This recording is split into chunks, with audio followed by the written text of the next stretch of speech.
अफसोस की बात यह है कि सास का नाम लेके, नंद का नाम लेके, भाभी का नाम लेके, बहू का नाम लेके गाली दी गई औरत को। और गाली देने वाली कौन थी? औरत। ये जो जिन है ये मारवी सरमत से पहले बंद कर देना चाहिए था। बिस्मिल्लाहिर्रहमानिर्रहीम। अस्सलाम वालेकुम। सूरज टीवी के साथ मैं हूँ आपकी मेज़बान जन्नत शुएब। नाज़रीन, आज जो शख्सियत हमारे साथ मौजूद है वो किसी तारुफ की मोहताज नहीं है। ड्रामा इंडस्ट्री के नामवर लिखारी, जिसे राइटर, मैं ना बहुत ज़्यादा ना कंफ्यूज और एक्साइटेड इतना ज़्यादा हूँ ना कि मुझे समझ नहीं आ रहा कि मैं क्या बोलूँगी। खैर, जो ड्रामा इंडस्ट्री के नामवर राइटर, डायरेक्टर, प्रोड्यूसर और हाँ शायर खलीलुर रहमान कमर साहब आज हमारे साथ मौजूद हैं। टाइम वेस्ट किए बगैर चलते हैं और उनसे बात करते हैं। अस्सलाम वालेकुम। अस्सलाम वालेकुम जन्नत। क्या हाल है सर? सर इतनी एक्साइटेड हो रही हूँ ना मैं, गलती होगी उसके लिए पहले ही माफ़ी है सर। बस करो ना। सर आप सबसे पहले तो मुझे ये बताएं कि आपने अपने करियर का आगाज़ कैसे किया? Career is a very long story. मैं अक्सर बता चुका, when I had the pen first time in my hand I was writer, I knew it. दो चीज़ें बड़ी मुश्किल थी मेरे लिए। एक तो मेरा राइटर होना और बचपन में ही ये जानना कि मैं राइटर हूँ। And I was a poor child, I was a wonderful student, topper almost all the times. तो my parents didn't want me to be a writer. अब्बा का एक कॉन्सेप्ट था बड़ा राइटर्स के ख़िलाफ़। यूज्ड टू अज्यूम कि राइटर कोई मैले कुचाले कपड़े पहने हुए एक शख्स है जिसके बाल बिखरे हुए हैं, जिसके हाथ में शेव बढ़ी हुई है, उंगलियों में सिगरेट दबी है, एक साइकिल है उसके पास, आगे एक थैला लटक रहा है जिसमें वो रोल किया हुआ कागज़ों का एक पुलंदा है। तो उस पर मुझे बड़ी मार पड़ी है। मतलब it must be a very very astonishing for people to know कि किसी बच्चे को लिखने पर मार पड़ी हो। मैं लिखता था और छपता था और पैसे आते थे। तो करते करते फर्स्ट ईयर आ गया। फर्स्ट ईयर में जितनी मैंने शायरी की हुई थी और जितना मेरा ड्रामा छप चुका था वो इतना है कि शायद मैं अभी भी लिखना शुरू करूं तो मैं नहीं लिख पाऊंगा। तो गुस्से में आके एक दिन मैंने वो सब कुछ फाड़ा। मेरी अम्मी ने एक तनूर बनाया हुआ था ऊपर छत के ऊपर, और वो कभी कभार हमें खुद से रोटियां पका के देती थी तनूर में। वो जल रहा था, उसमें मैंने वो फाड़ के सारा कुछ फेंका। और मुझे याद है मेरा कज़न डॉक्टर मकसूद उन दिनों MBBS कर रहा था वो, तो उसके इस छुड़ाने में कपड़े फट गए थे। Then I stopped writing and speaking Urdu. I went into studies in a retaliation with my family, my parents. फिर मैं उर्दू में अपने नाम भी नहीं लिखता था। इवन कोई फॉर्म आ जाता था ऐसा जिस पे उर्दू में मुझे कुछ फिलअप करना हो तो मैं अपने किसी सबॉर्डिनेट को दे देता था कि इसको मेरा नाम उर्दू में लिख दो। Then I became a banker and I was a wonderful banker. I topped in DIVP, the biggest examination of banking in Pakistan, and I was the youngest vice president in Bank of Punjab. तो फिर realize हुआ कि नहीं, my parents were right. They used to bank on me that this guy, if he studies properly, he'll be able to get the family out of poverty. And their thinking behind was absolutely right. ऐसा हुआ, ख़ानदान गुर्बत के अंधेरों से बाहर आ गया। फिर all of a sudden a day came when I resigned from bank and I was into showbiz. पहला ड्रामा कौन सा था? दस्तक और दरवाज़ा। कैसा था एक्सपीरियंस? कैसा था जब Oh, wonderful. मुझे याद है उसका एक डायलॉग था उसका, वो तो that was the most loaded play ever I have written because उस वक्त थोड़ा मुश्किल लिखता था मैं, थोड़ा फ़लसफ़ा was not easily digestible। तो मेरा ख्याल था कि ये कम लोगों के यहाँ पहुँचा है, लेकिन नहीं। वो मेरा एक डायलॉग था, मुझे याद है कि ये जो भूख होती है नाकू बादशाह खुददारी की पसलियाँ तोड़ देती है। 6 फुट का बंदा चूहे जितना हो जाता है। तो एक दिन मैं शादबाग जाता था, मैं शादबाग में, I was born in Shadbagh, नाश्ता करने के लिए अक्सर। तो उस वक्त लोग मुझे जानते नहीं थे ना, शादबागी होने की हैसियत से जानते थे, एज ए राइटर नहीं जानते थे। राइटर्स को तो बड़ी बेदेर बाद इतनी इज्जत दी गई अल्लाह ने, और उसमें मेरी बड़ी एफर्ट शामिल है। No doubt. तो मैं तनूर पे खड़ा था और एक मज़दूर आया, उसने, तनूर वाले वो जानते थे, कहाँ थे तुम्हें, तो किधर, कहता मुश्ताक बादशाह, ये जो भूख होती है ना, खुददारी की पसलियाँ तोड़ देती है। I just looked at him like this, you know, I got it that the message has gone to the people, you know. Then was my boot up from Toba Tek Singh. Then was so on, Landa Bazaar, Chandpur ka Chandu, Mar Gayi Shaukat Ali. कर्ज भी movie कर्ज initially I made the film before, no, after Dastak Ka Darwaza, immediately after that. अच्छा sir, आपके वालिद साहब ने भी बात की कि राइटर जो है ना वो अजीब सी लुक होती है उसकी, और क्या इतनी अहमियत नहीं दी जाती। तो ऐसा क्यों है कि हमारी सोसाइटी में राइटर को वो अहमियत दी जाती है या नहीं दी जाती? जो इसीलिए तो हमारे यहाँ अदब का बेड़ा गर्क हुआ। बट घबराइए मत, अब जब ड्रामा लिखा और पढ़ा जाएगा, ड्रामा बनेगा और बनाया जाएगा, तो राइटर को बहुत एहतराम मिलेगा। दैट अल्हम्दुलिल्लाह आई हैव डन। चलें सर, और एक और बात भी जो मैंने लोगों से भी सुनी और अक्सर देखने में भी आया कि आपके लहजे में बहुत ज़्यादा गुस्सा होता है।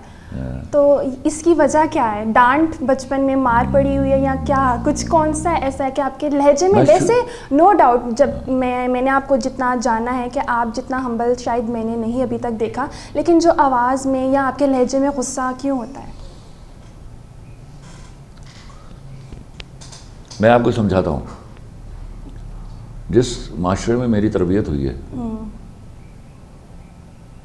उसके 2 बड़े ही घटिया एंड ऑफ पैरामीटर्स हैं जिनके बीच में मैं रह रहा था। Society of Hippocrates. मैं बच्चा हूँ, भुट्टो साहब का फ़ैन हूँ, लंडे का कपड़ा नहीं पहनता, ये मेरी ईगो थी। लेकिन अगर मुझे बैन वाला कोट लंडे में भी मिल जाता तो मैं पहन लेता। मैं एक स्वेटर के ऊपर 2-2 साल गुजारा करता था। बैन वाला कोट लंडे में नहीं मिलता था, भुट्टो साहब बैन वाला कोट पहनते थे। तो since I was a poor child, उस ज़माने में स्लैंग ये था कि अगर आपको किसी ने कहा ना, ये बाकायदा गाली होती थी, किन्ने दाली आई? सर आज भी है। नो, आज ये नहीं है सर, आज भी बहुत से लोग कहते हैं लंडे आज का ये लंडे का आप डायरेक्ट कहते हैं। हाँ। उस वक्त ये पूछा जाता था, मलफूफ होता था वो, किन्ने दाली आई, ये गाली थी। इसका मतलब है आपने लंडे से लिया, कोई डिपार्टमेंटल स्टोर नहीं होता था, कोई ब्रांड्स नहीं होते थे। तो अगर हमने सिलवाया हुआ तो हमें जस्टिफाई करना पड़ता था। तो अब्बा को मेरे एक मामू ने एक सूट का कपड़ा भेजा, तो अब्बा बड़े रेगुलरली लंडे के कपड़े पहनते थे, सूट वहाँ से लाते थे, और सूट पहनने का शौक़ था अब्बा को। तो मैंने कहा अब्बा इसका सूट ना सिलवाइए, मुझे आधा कपड़ा मुझे दे दीजिए, मैं इसका कोट सिलवाऊँगा। तो मुझे याद है, अब इस बात को लिंक करेंगे हम तुम्हारे उस सवाल के ऊपर, गुस्से वाले लहजे। तो उन्होंने कहा ठीक है। तो इसहाक टेलर थे शादबाग में, उनको 80 रुपये दे के वो कोट सिलवाया गया 1976 में। वो कोट पहन के मैं अब एक चची के घर जाता हूँ, तो शी लुक्स एट मी, अच्छा ये बड़ा सोहना कोट है, वे किन्ने दा लियाई? मैं नहीं चाची लिया नहीं, बनवाया सुआया, चल वे, because she won't believe that. मैं कहा नहीं चाची जी, अल्लाह पाक रसूल दी कसम है, सुआया लिया नहीं, शी वोंट बिलीव। मैं वहाँ से एक दूसरे घर में जाता हूँ, खाला के घर में, वहाँ भी मेरे साथ ये सलूक हुआ, मैं वहाँ भी कस्में खा रहा हूँ। तीसरा चौथे घर के बाद मैं डिप्रेस होने वाला बच्चा कभी, आई was a very confident child. मैं ज़िंदगी में पहली दफ़ा शायद डिप्रेस हुआ। मैंने वो कोट, में याद है वो मेहंदी कलर का कोट था, वो कोट जाके मैंने उतारा और मेरी माँ का सब्ज़ रंग का ट्रंक था, उसमें डाल दिया और फिर कभी नहीं पहना। ये था 1976। अब हम आते हैं 1995 में। मैं चीफ एग्जीक्यूटिव हूँ एक अदारे का, फर्स्ट पंजाब उतार हुआ, अब बोर्ड मीटिंग में बैठा हूँ ना, मेरा भाई मेरे पास ग्राउंड ऑफिसर था छोटा, तो मैं अपने भाइयों के साथ रहता था, but I was so much into studies, मेरे लिए ईगो होता था because I was the topper, कि मुझे कोई दुनिया का कोई ऐसा सवाल ना हो जिसका मुझे जवाब ना आता हो बैंकिंग के हवाले से, तो मैं पढ़ता रहता था बहुत। तो मैं अंदर दाखिल हुआ तो मैंने देखा he was wearing a very nice quote, तो मैंने कहा क्या अच्छा स्टफ़ है यार, कहाँ से लिया? कहता पाइन 150 रुपये का लंडे चो लिया। मैंने जा मेरे ड्राइवर को ले जा और 2 ऐसे कोट लेके ना एक्लिप्स वालों को ड्राई क्लीन करने के लिए दिया। एक्लिप्स मुझे इसलिए याद था कि अब्बा used to boast of this, जब भी वो कभी ड्राई क्लीन कराते थे आके वो टैके से बताते थे मैंने एक्लिप्स से ड्राई क्लीन करवाया, तो ये चीज़ कहीं मेरे अंदर थी। वो चला गया और उसने 2 घंटे बाद मुझे बताया कि मैंने 2 बड़े इससे भी अच्छे 2 कोट लेकर मैंने एक्लिप्स वालों को दे दिए। 2 दिन बाद वो कोट आ गया और उसके 2 दिन बाद हम बोर्ड मीटिंग्स में थे, बोर्ड मीटिंग चल रही थी, I was wearing that coat, तो बड़ा बहस चल रही थी उसके ऊपर, बड़ी क्या कहना चाहिए हॉट किस्म की। तो यह कहा कि chairman bank of Punjab Asif Jamshed Shah साहब झुके मेरी तरफ, ये टच्ड माई कॉलर एंड कहा खलील साहब बड़ा नाइस स्टफ। अब स्लैंग बदल चुका है, अब आप पूछते हैं ना कितने का लिया है, कितने, इसका मतलब है कौन से डिपार्टमेंट स्टोर से, और जब आप पूछते हैं कहाँ से लिया तो मतलब कौन से मुल्क से। अब मेरा स्टेटस कितने का लिया नहीं है, कहाँ से लिया का है। तो ये टच में कॉलर, बड़ा नाइस स्टफ खलील साहब, कहाँ से लिया? मैं सर 150 रुपये का लंडे चो लिया। अरे क्या बात करते हैं, मैंने कहा खुदा पाक दी किस्में 150 रुपये का लंडे चो लिया। अरे जाने दीजिए खलील साहब, मतलब तब भी यकीन नहीं तब किया। भी मैं कस्में खा रहा था और मैं सच्चा था। हाँ। नोबडी बिलीव्ड मी। और उस दिन भी मैं कस्में खा रहा था और मैं सच्चा था, नोबडी बिलीव्ड मी। सो मुझे एहसास हो गया, मुझे एहसास होता चला जा रहा था कि आपका स्टेटस और आपका स्टेचर आपकी जेब के भरने से नापा जाता है, आपके इंटेलेक्चुअल लेवल से नहीं नापा जाता। फिर उसी दौरान में एक वाक़या हुआ, एक दिन मैं मर्सिडीज़ लेके अपनी घर से बाहर निकला, वापे टाउन में रहता था, दोनों गाड़ियों ने ठक ठक मुझे सैल्यूट किया एंड आई वाज अमेज्ड। कोई 2 घंटे बाद मैं घर वापस गया, कोई काम पड़ा तो मैं अपनी सिविक लेके निकला बाहर, नोबडी सैल्यूटेड मी। ये इस इदराक ने मेरे अंदर गुस्सा डाल दिया कि हम इतने बेईमान लोग हैं, हम इंसानों की इज्जत नहीं करते, उनके इंटेलेक्ट और ज़र्फ़ की इज्जत नहीं करते, हम पैसों की और अमारत की इज्जत करते हैं, तो हम डूब जाएंगे। Then I was against that money which is not earn. तो मेरे सामने कोई बेईमानी करे, अब मैं आता हूँ मैं right, if you are honest dishonest to your work, if you are dishonest to relations, you are nobody. For me you are nobody. फिर मुझे गुस्सा आता है शदीद। So don't pose to me that you are a honest guy if you are not. चलिए sir, अब writing के हवाले से हम लोग बात करते हैं। एक अच्छे राइटर में क्या क्वालिटीज़ होनी चाहिए? उसको अल्लाह की देन होनी चाहिए उसके पास। हर एक के पास होती है ना कि देन? अगर हर एक वो तो कोई जिसके भी पास देन नहीं वो राइटर नहीं है। तो सर आपने देखा होगा ना, अक्सर ऐसा होता है कोई ऐसे ही मुंह उठाकर कुछ ना कुछ लिख देता है। नहीं, वो लिखता रहे, मैंने रोका किसी को। अच्छा, फिर आप ये कंपैरिजन करें कि जो माजी के राइटर थे और जो जो जितने भी आजकल- अच्छे राइटर थे सबके पास अल्लाह की देन थी। और जो आजकल के राइटर्स हैं सर, आप ये भी तो देखें ना, नहीं, आज भी अच्छा राइटर, ये ना कहिएगा कि माजी के राइटर के पास कोई गिदर सिंह की थी। नहीं, आज नहीं, भी बड़ा बड़ा अच्छा राइटर है सर, बिल्कुल। लेकिन सर आज के अगर हम लोग बात करें ना, तो जिस तरह पहले की राइटिंग्स होती थी या जो पहले के ड्रामाज होते थे, वारिस को देख लें, खुदा वो की एक कसम, चैनल था, वारिस साहब चले तो डब्बा है। मेरा नहीं ख्याल क्या सर। बच्चों वाली बातें करते, वो चल के गया, किसी को याद भी नहीं। सर मैंने ना ना ना ना ना ना ये ना कीजिए। क्लास आप क्या बेटा, क्या रिजल्ट क्या है? मैं फर्स्ट आया हूँ। तो क्लास में कितने लड़के थे? एक। तो वो तो एक चैनल था उस वक्त। तो हम टू के साथ तो टीवी को देखना शुरू करते थे, और वो आता था ना क्या फरमाने लाई, उसके बाद दाने दाने आ जाते थे, तब वो भी देखते थे हम। When you are not in competition you are nobody. Waris को चलाइए आज, ये तो मिसालें देने की है ना, इस पर गुस्सा भी आएगा किसी को, लेकिन आए ना मुझे साबित कीजिए जब when you are not in competition. आइए ना, आप कॉम्पिटिशन, आप क्या पेन से रेत आने लग गई है? नहीं, अब नहीं, कहाँ है वो? जिंदा है उनमें से कई राइटर, बिल्कुल। तो उनको बोलिए लिखे। सर क्यों नहीं लिखते, वजह क्या है? हाँ, मुकाबला नहीं ना होता, मुकाबला नहीं होता। कंपटीशन में आइए, लड़िए आके मैदान में, बताइए पब्लिक को I am the better writer. अच्छा, अब हम लोग बात करते हैं कि एक राइटर जब कोई काम या कोई चीज़ कैरेक्टर लिख रहा होता है तो उसके माइंड में उस टाइम क्या चल रहा होता कोई राइटर नहीं है, मेरी बात आप अगर अपने माइंड कोई कैरेक्टर के बारे में लिख रहे होते हैं तो आपके माइंड में उससे रिलेटेड क्या चल रहा होता है? मैं I am that character that time when I am writing, while writing I talk in vocal. मैं डायलॉग जो बाकायदा बोलता हूँ लिखते हुए, तो मैं उसी कैरेक्टर की तरह लिखता हूँ। तो it comes to me, then वो कैरेक्टर डेवलप होता है and I become that character while writing his और हर लाइन।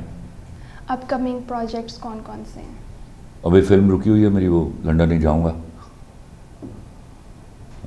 कोविड की वजह से। अभी आएगा जनवरी में या फरवरी में, शूट पे चला जाएगा, फेब में जाएगा शूट पे। मैं मंटो नहीं हूँ। फिर आएगा सुनो मैना मैं नाम चेंज करूँगा क्योंकि वो उन्होंने सुनो चंदा रख लिया।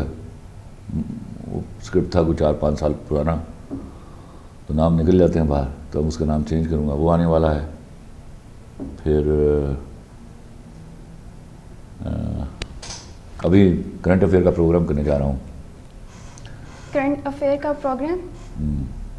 ऐसा क्यों आपके माइंड में आया? I just wanted to do it. कुछ बताएंगे उससे रिलेटेड? अभी पता चलेगा, सबको पता चलेगा। वो क्या मेरी माँ कहा करती थी, चंद चढ़ेगा तो कुल आलम देखेगा।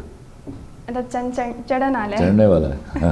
अच्छा सर, एक चीज़, अभी हम लोगों की टर्किश ड्रामा की तरफ लोगों का रुझान जा रहा है, तारीखी ड्रामे बन रहे हैं पाकिस्तान। टर्किश ड्रामों की तरफ नहीं, तारीखी ड्रामे जो टर्किश ड्रामे जो अच्छा बनाएगा वो श्रीलंका हो, उस पाकिस्तान क्यों नहीं बनाता ऐसे ड्रामे? पाकिस्तान में ईमान की कमी, पाकिस्तानियों में, पाकिस्तानी चैनल वालों में ईमान की कमी है। ऐसा क्यों है? मेरा तो कसूर ही नहीं है ना सर। तो फिर वरना मैं तो 12-14 साल से चीखे मारो। मैंने अपने तो कोशिशें भी की। मैंने दिल्ली के बांके बनाया, मैंने उस पार लिखा, मैंने मेरे 2 सीरियल पड़े हुए हैं जो अभी तक शूट नहीं हुए, और वे बैक, और मैं उनको आज भी, मेरे पास तो मुँह से भी बड़े सीरियल मानता हूँ। समझौता एक्सप्रेस और आई एम सॉरी हसन, ये दोनों कॉस्ट्यूम प्लेज हैं। हिम्मत नहीं पड़ती, न चैनल्स के अंदर ईमान इतना है, ना प्रोड्यूसर के अंदर जान इतनी है, तो क्या करें? सर आपके कौन से ऐसे ड्रामा था जिसको आपको लगा कि आपके जो कैरेक्टर आपने सोचा हुआ था एक्ट्रेस ने या एक्टर ने, उस ड्रामे का, उस जो आपने लिखा था उसका हक पूरा अदा किया? वो किसी एक्टर की जरूरत नहीं है कि वो उसका हक पूरा अदा ना करे। किस हद तक? नो, वो मेरे एक्टर है ही ऐसे।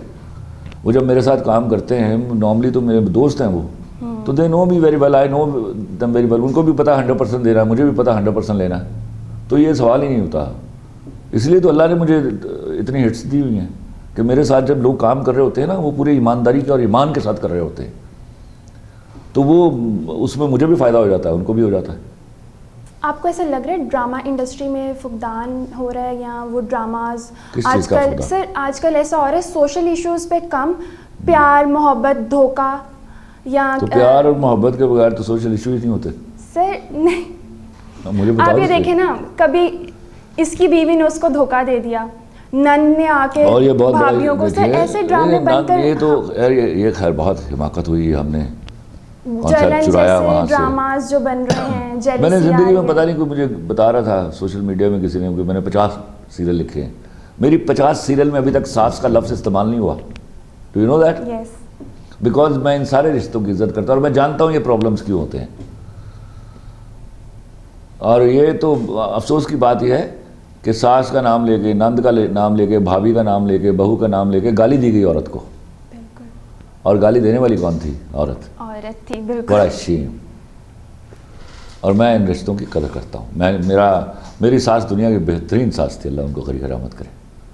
उनका आना मेरे घर में फेस्टिविटी होती थी, अंदर से फेस्टिविटी होती थी। तो आपको नहीं लगता कि उन्हें थोड़ा सा अपना जो एक्चुअली सोशल इश्यूज हैं उन पे काम करें? अब हम लोग अक्सर ऐसे देखिए, मैं हमेशा से औरत की हुर्मत के लिए लिखता रहा हूँ। मुझे पता है, मुझे अब एहसास होता है कि ये सास नंद बहू वाला जो जिन है, ये मारवी सरमत से पहले बंद कर देना चाहिए था बोतल में। सर मारवी सरमत का तो आपने नाम ले लिया, इशू क्या है चलो आपको मैं हम उनसे? कोई बात नहीं करेंगे, वो बस सबीले तस्करा नाम लिया, but चलें she's सर, not worth छोड़ें I should be उनको talking इस about बात her. से। अच्छा चलिए, बहुत अच्छा लगा मुझे आपसे बात करके इससे रिलेटेड, और उम्मीद की जाती है कि अच्छे प्रोग्राम्स या अच्छे ड्रामास बने जिनसे हम लोग जो है ना बहुत कुछ इन्फॉर्मेशन ले सकें।